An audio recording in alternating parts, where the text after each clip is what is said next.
Sometimes you need a 30-minute come to Jesus meeting with your homies to just talk through the season. Am I right? You just need to get things together mentally, figure out where we're going, if we're going anywhere. We could be going right to the couch.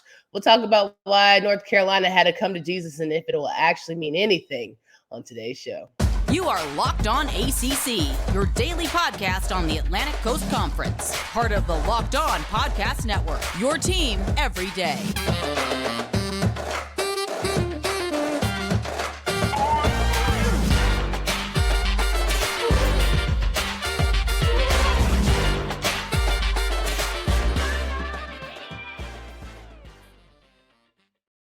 What's going on, everybody? Welcome to today's edition of Locked On ACC. I'm your host, Candace Cooper, joined by Kenton Gibbs, and we are rocking and rolling through today's show, talking about ACC men's basketball. And of course, there it is, horse in the voice, my fave, North Carolina, going through some things, having a little post-game conversations, meetings, if you will. A little bit of kerfuffle in the locker room after yet another ACC loss that the team took. 92-85 victory for the Wake Forest Demon Deacons. Wasn't even that close. At times, this was a 20-point deficit. And you're saying to yourself, hey, another blue blood rivalry blowout. Over it. Tired of watching it. At least make it a game. Who's over it? Who's tired of watching it? We're getting to yours. We're getting to your blowout, so don't even worry about it. We're getting to you. I'm sorry. With that, as someone who covers the ACC, I'm tired of blowouts. Like, if y'all gonna have me staying up till 12 o'clock at night, at least make it a game. With that being said, who was involved in the kerfluffle? I'd like to know who was involved in the dust up. Because not you want to have Real Housewives tea time. Okay, period.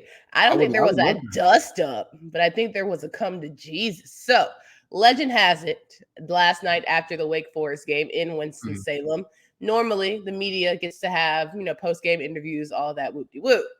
Typically, teams have 10 minutes to reset, get things together, then they go for interviews.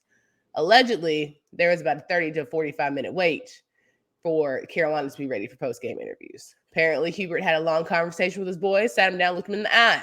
Apparently, Armando said, if y'all don't want to be here, go. Quit. Get out of here. This is the same man who said he would die for his school. Now, if y'all listened to us before, we said that's the stupidest ish we ever heard, because ain't no way, dog. The school wouldn't die for you. They would die. You actually are going to be replaced next season. So, relax. Yeah.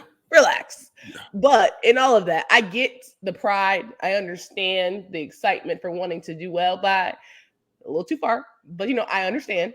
However, semicolon, comma, if you're the leader of this team and you telling people if you don't like it, quit.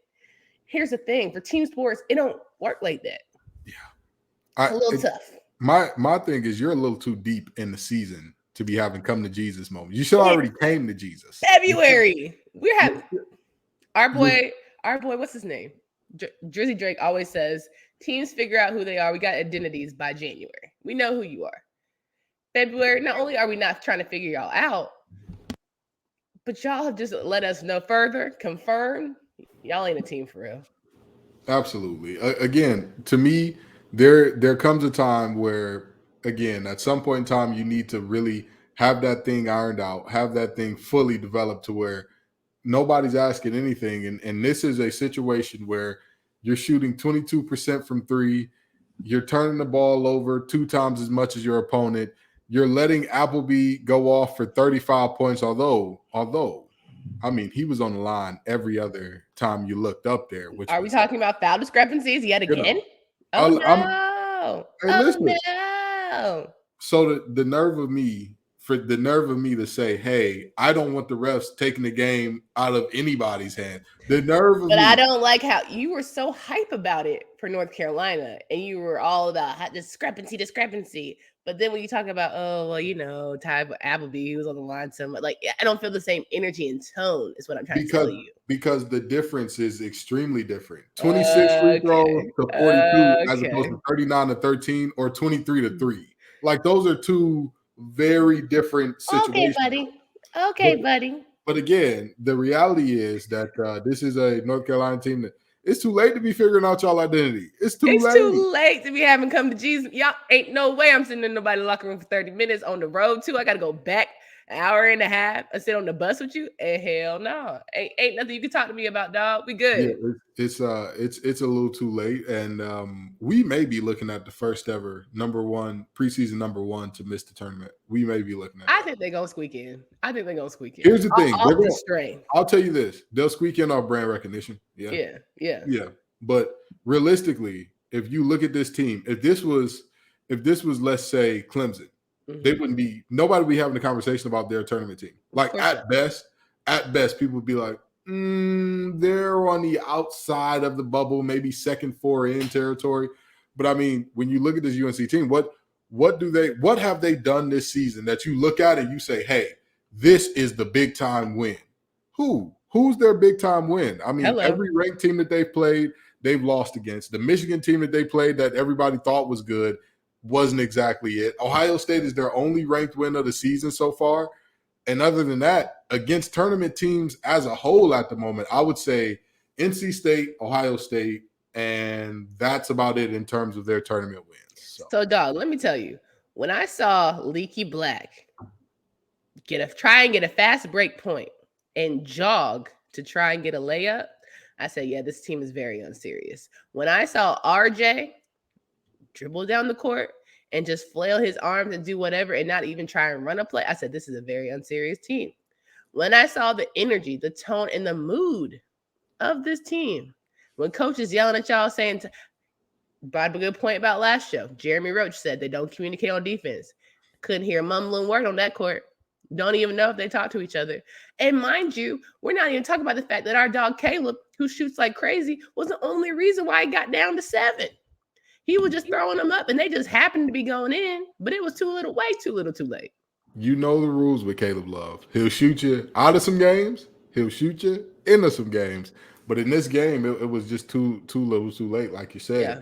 Monsanto did his thing, as always. Appleby. He does not, as always. He doesn't, as always. I'm sorry, what? Damari Monsanto, sometimes when he's off, he's terrible. Yeah, but he's still one of the best three-point shooters in the nation. But when he's off, he's terrible. Well, that could be said for every three-point shooter. When he's stroking, it's like, God, dog. And he hit the first two. I was like, yeah, that's it. It's a wrap. That could be said for almost every three-point shooter. I mean, he's if you look at what he's done on this season, to say that he is, average or pedestrian, the man's shooting 41% from deep. Like, that's you hear that come out of him? I didn't say pedestrian. I just said when he's bad, he's terrible. But that 41% puts you in like the top 5-10% of the country, especially at the volume that he's shooting threes at. That's kind of so. If he is bad, if he is terrible when he's bad, then he got to be damn great when he's great, because he is, and that's the thing. I say he stroked 2 of them things. I say, yeah, that's a wrap. We can pack this one in. Yeah. And that's not even what Appleby striking. And you also had Carr shooting them. Whenever you got the melanin deficient white boy shooting, it's a wrap. It's a wrap. Wake Forest. I'm happy for them boys, because honestly, that was a win that they needed to get over the hump of people being like, are they on the bubble or not? The thing about this team that I look at, and I want to talk about Wake Forest here. The thing that I look at here is they're normally such a balanced team, but this game was the Appleby and Monsanto show, and they put the team on their back and they said, hey, we're not going to lose this game. Now, don't get me wrong. Did they try to fumble it toward the end there? A little bit. Because honestly, if you watched both games and not the stat sheet, NC State and UVA was much closer than UNC and Wake Forest. However, at the end, Caleb Love shot them back into the game, and NC State didn't have somebody that did that for them. In fact, the opposite happened, and UVA kind of extended out the lead a little bit. That game was much closer than the UNC Wake Forest game. I mean, what was the score? What was the run to start off? Was it like 22-8 or 20-something to not? Like, this was a crazy game. It was literally like Duke. What was the game we saw the other night? Miami. Yeah, Duke Miami. It got away from UNC early. I mean, I remember texting you at one point in time before the first half was over. Fight back, UNC. Pitch the scoreboard, please. Stand up. You know what I'm talking about. And they sat down. They sat firmly down. We're good. They said, it's Black History Month. We're going to do our best Rosa Parks impression. We are sitting down and not moving. You understand? Because that was ugly. That was very ugly. And you know what's crazy? I really wanted this to be Pete Nance's revenge game where he's like, I'm not a reflection of what I showed during UNC Duke. That did not happen. And there was just nobody that took over. And there's nobody that's going to take over. And I made peace with, this is just not the team. If they make the tournament, they're probably going to be at first and one and doneers. It's not going to click. Like, I don't know what's not clicking in here, but it's definitely a team divide. It's 100% a team divide. And it starts with your quote unquote potential could have been National Player of the Year, but you ain't hear that from me. Now, as we're talking through, who could have been National Player of the Year that it starts with?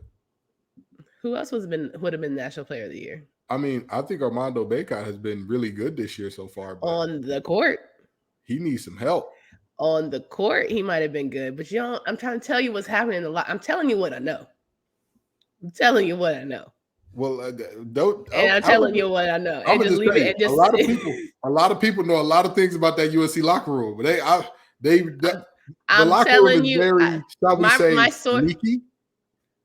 It's he's always been like that. But I'm telling you what I know. I'm telling you from a very reliable source. And I'm telling you that too many people know too much about that team, because there were certain chants that were going out during the Battle of the Blues. I'm like, oh. But that's not. I'm trying to tell you that's not. I'm trying to tell you that's not the problem. I'm trying to tell you worried about the wrong thing. That's not the problem. No, I'm telling you, clutch your pearls all you want. I'm trying to tell you. You just I got some tea on the stove. I know we both been a little under the weather here. I'll go get some tea after this break. You sound mighty fine to me. We're really excited about our new sportsbook betting partner for Locked On, because they're the number one sportsbook in America, and that is FanDuel. If you're new to FanDuel, that's even better. They have so many great features that makes betting on sports fun and easy. Download FanDuel now so you can bet Super Bowl 57 with a no sweat first bet. You'll get up to $3,000 back in bonus bets if your first bet doesn't win. FanDuel lets you bet on everything from money line to point spreads to who will score a touchdown. FanDuel Sportsbook app is safe, secure, and super easy to use. Best of all, you can get paid your winnings instantly. So join FanDuel today at FanDuel.com/lockedon to claim your no sweat first bet. Make every moment more with FanDuel, official sportsbook partner of the NFL. Rocking and rolling with Kenton Gibbs. We're talking through some games, and we can touch on this lightly, but we got to touch on it at all. God almighty. Louisville, you made it the game for the first 2 minutes, and then that was about all she wrote. But what are we expecting? What are we doing here? Like very seriously, if you're expecting something from Louisville at this point, so we talked about teams' identities and knowing who teams are, knowing who players are, all at this point in the season. If you don't know who Louisville is by now, I've got news for you. The Nile is a river in Egypt. This team is terrible. That's what's going on here. This Louisville team is bad. In the words of the Grinch, stink, stunk. Yeah.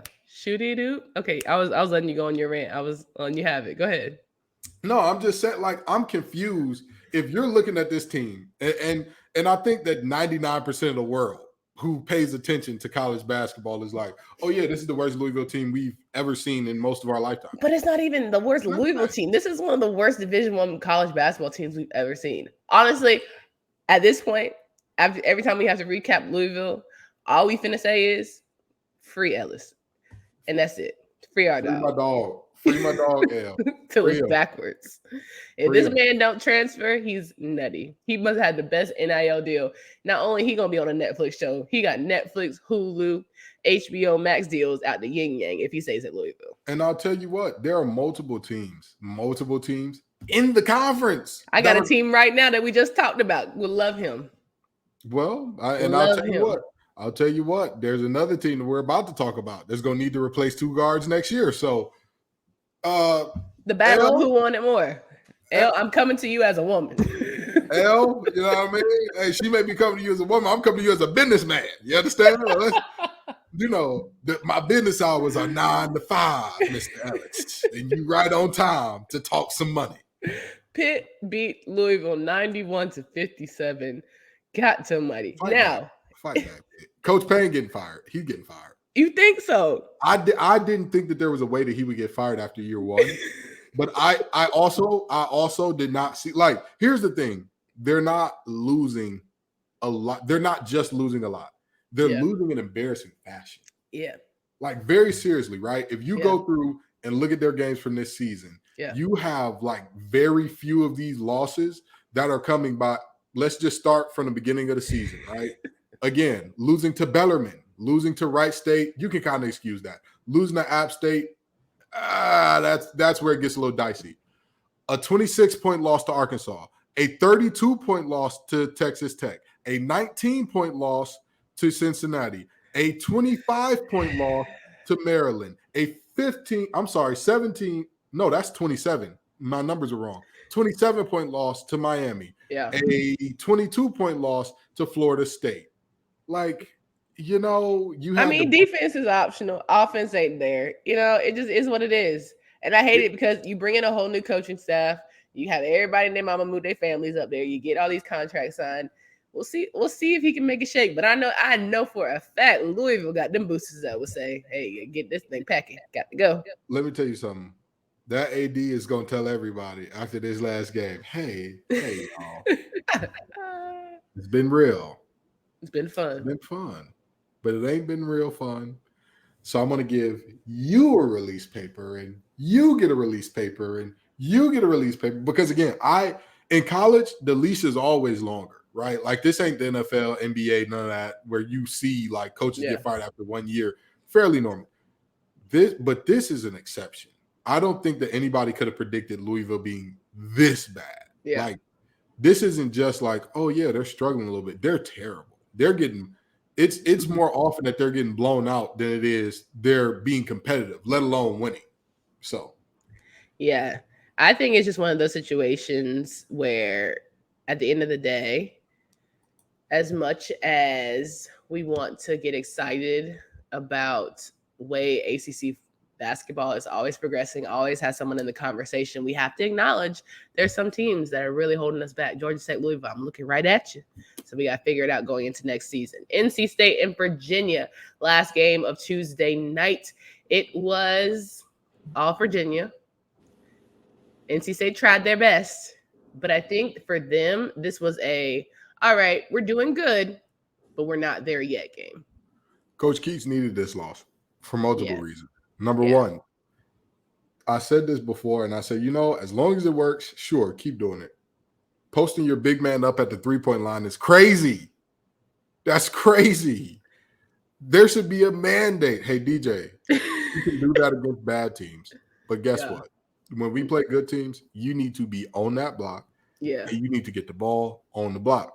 And then beyond that, we had not seen teams doubling DJ Burns because our perimeter players were the stars of the show. And DJ was just like, oh, this is a new revelation that's come about.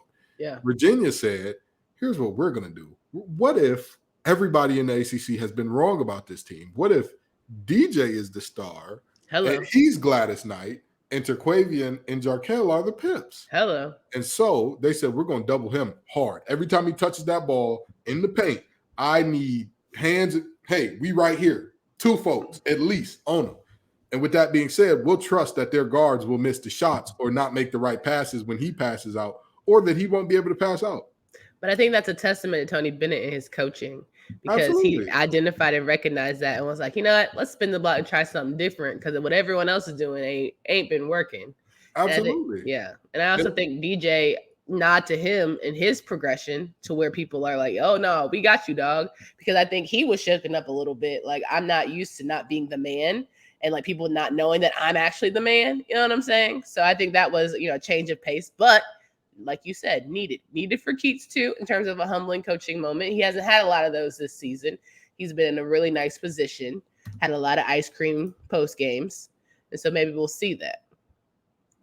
I feel like I'm talking to myself. I don't know where Kenton went, but here we are.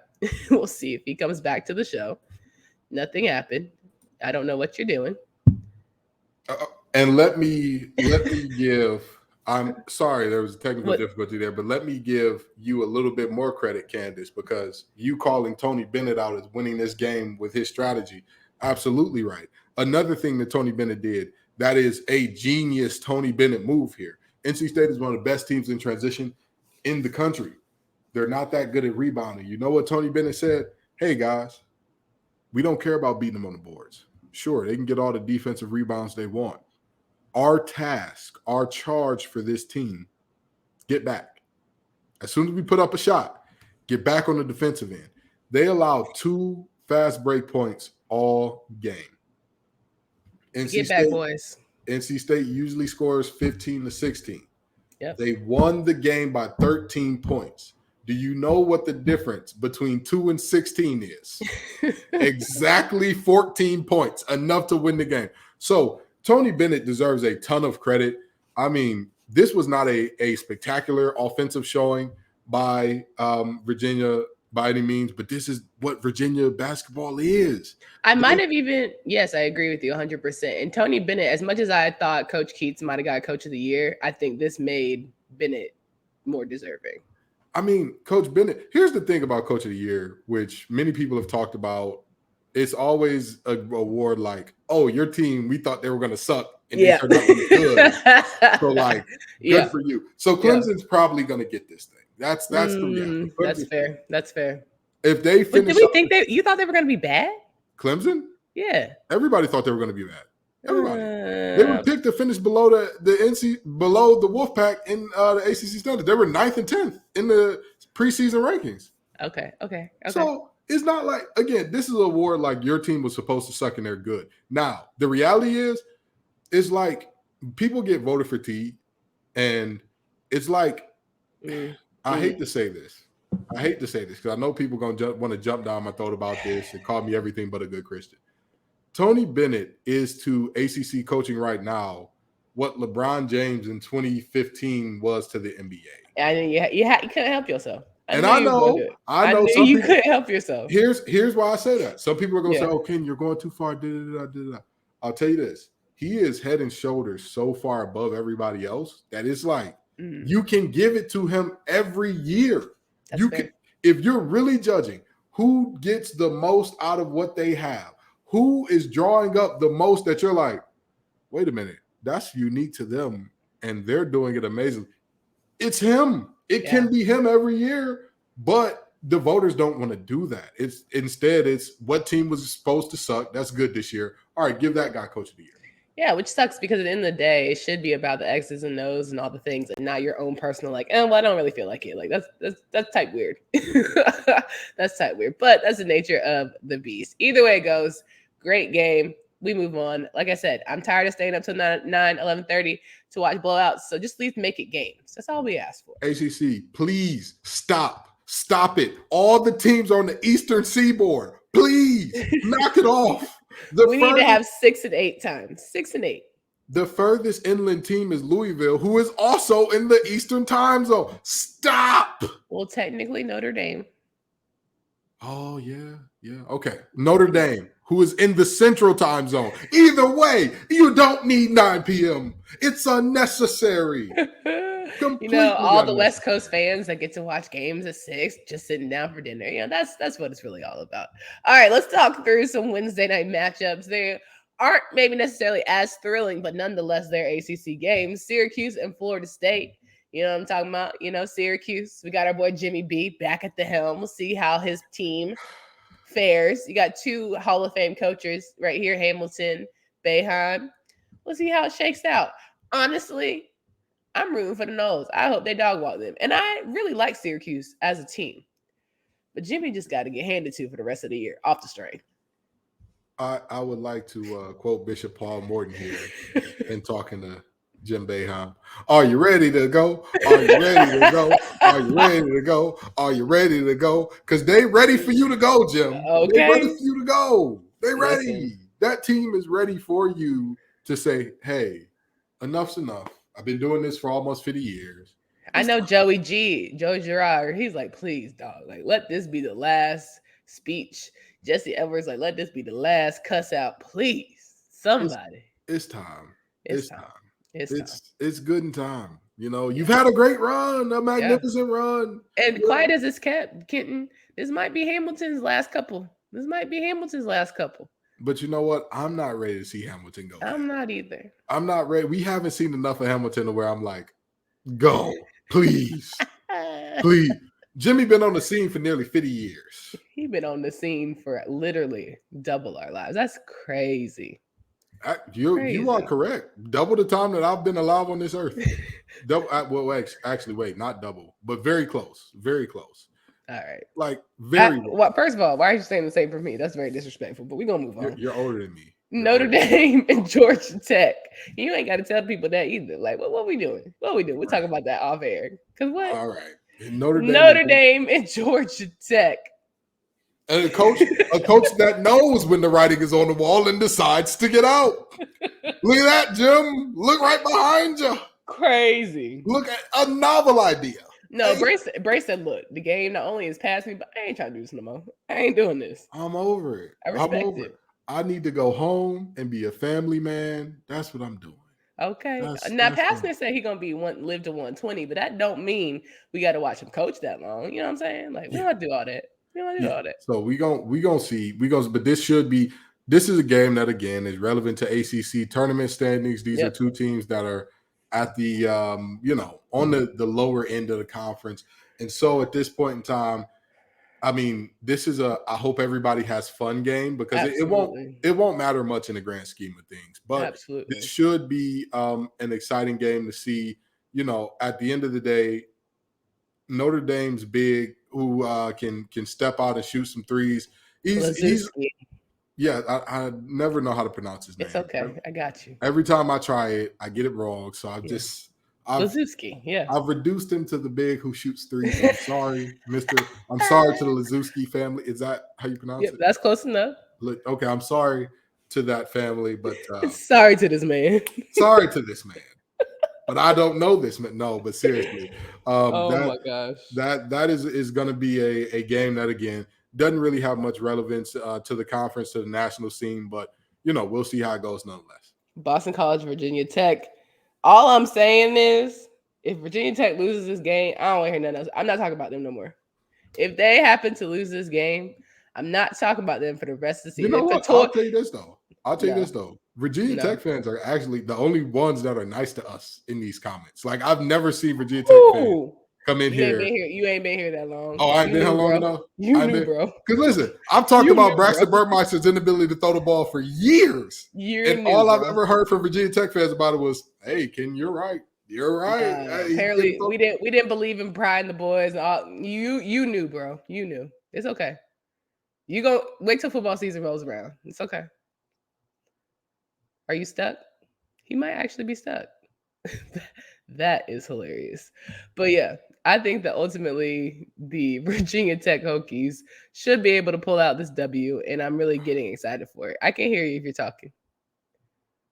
Not you stuck again. That's crazy. All right. Well, we got to get out of here. Kenton's technology has failed him, but make sure you check out these Wednesday night matchups for Candace Cooper and Kenton Gibbs. We'll leave you with some really good times and last vibes. Make sure you check out our Locked On College Basketball show. You can also get in on all of our winning action again at our friends with FanDuel. Signing off here. Kenton, you got one more thing to say. Not the Hokies done cut my feed. I tried to tell you, bro. But again, I would tell you, Coach Pride give us no reason to believe in them. But again, maybe I was wrong and Virginia Tech fans are rude to us here, but I've never experienced it personally. You know what I mean? They've only been players to me. So, I mean, if they do lose this game, I would feel like that officially puts them out of conference relevance, but I kind of feel like they're already there a little bit. I kind of feel like they're not really. You're already a bottom 4 team in the conference. Like, sorry. They don't have double-digit losses yet as a program, so they're still sort of relevant in terms of our bubble's sake. So we'll keep them right there, there. I mean, I understand, but there are multiple teams with double-digit losses that are above them in the conference technically. I hear what you're saying, but what I'm telling you is don't sleep on this Virginia Tech team. That's all I'm saying. And what I'm saying is my case is resting peacefully. It got a snuggie. It got the fan going. It got the thermostat set to a brisk 73. It's sleeping. It's sleeping well. All right, guys. Come back tomorrow. We'll talk through some women's matchups and preview that. A lot of drama on the women's side, apparently, but that's what makes for great shows. For Candace Cooper, what's my name? Candace Cooper and Kenton Gibbs. Until next.